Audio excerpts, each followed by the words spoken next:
Hai teman-teman, perkenalkan nama saya Dennis Wiati, NIM 1814201198. Dari video kali ini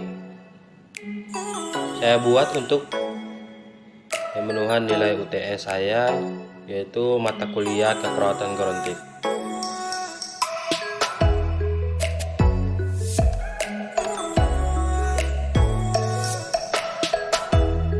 Baiklah, langsung saja kepada pembahasan materinya. Materi tentang perumusan diagnosa keperawatan pada lansia dengan masalah komunikasi.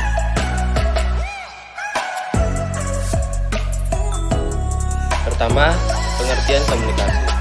Komunikasi adalah suatu interaksi antara perawat dan pasien, perawat dan profesional kesehatan lain, serta perawat dan komunitas.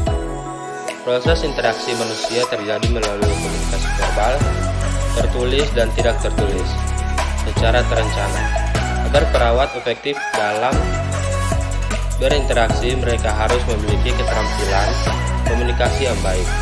Mereka harus menyadari kata-kata dan bahasa tubuh yang mereka sampaikan kepada orang lain.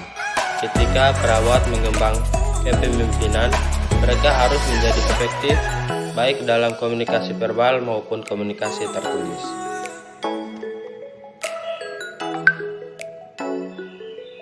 Kemudian ada komunikasi pada lansia. Dalam komunikasi dengan lansia, harus diperhatikan faktor fisik, psikologis, atau lingkungan dalam situasi individu untuk mengaplikasikan keterampilan komunikasi yang tepat. Di samping itu, kita juga memerlukan pemikiran penuh serta memperhatikan waktu yang tepat. Kemudian ada fase komunikasi pada lansia.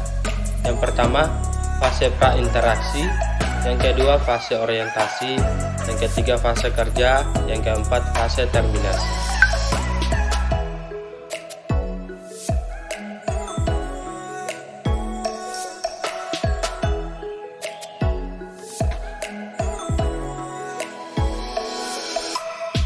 Kemudian kita masuk pada perumusan diagnosa keperawatan pada lansia dengan masalah komunikasi.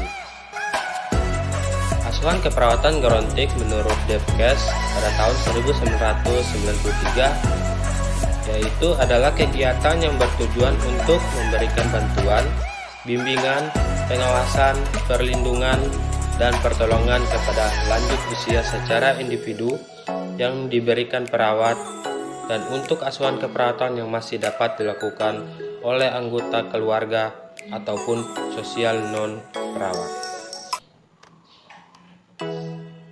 Yang pertama ada pengkajian gerontik.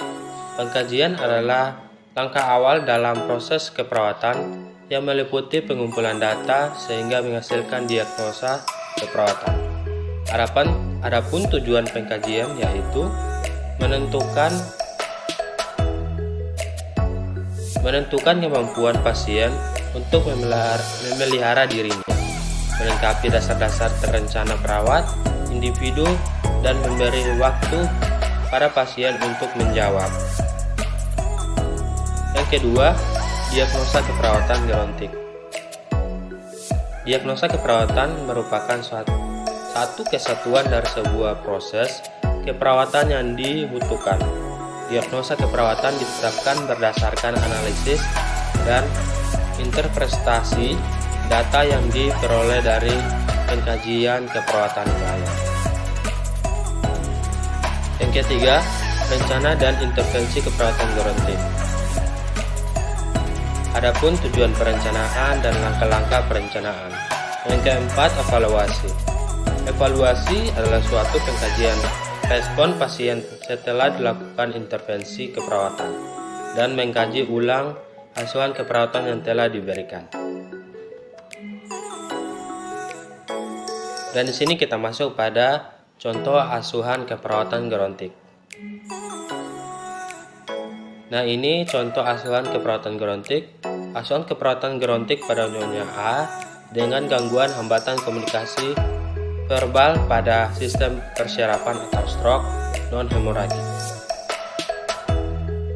Pertama atau A, di sini ada biodata Biodata meliputi identitas pasien, identitas penanggung jawab.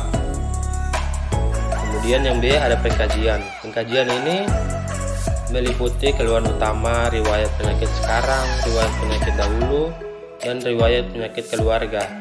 Dan adapun pengkajian fungsional mencakup oksigenasi, nutrisi, eliminasi, istirahat dan tidur, aktivitas berpakaian, menjaga suhu tubuh, personal hygiene, aman dan nyaman, komunikasi spiritual, dan reaksi belajar dan bekerja.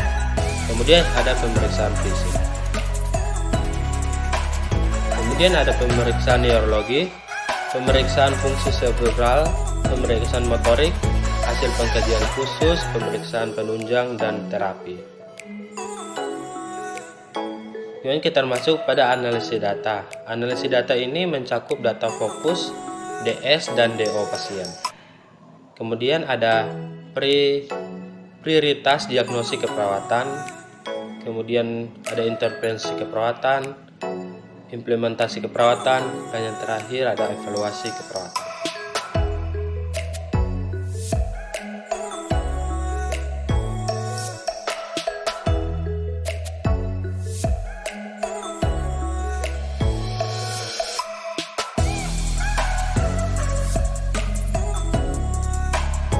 Mari teman-teman, saya mengajak teman-teman sekalian kita sama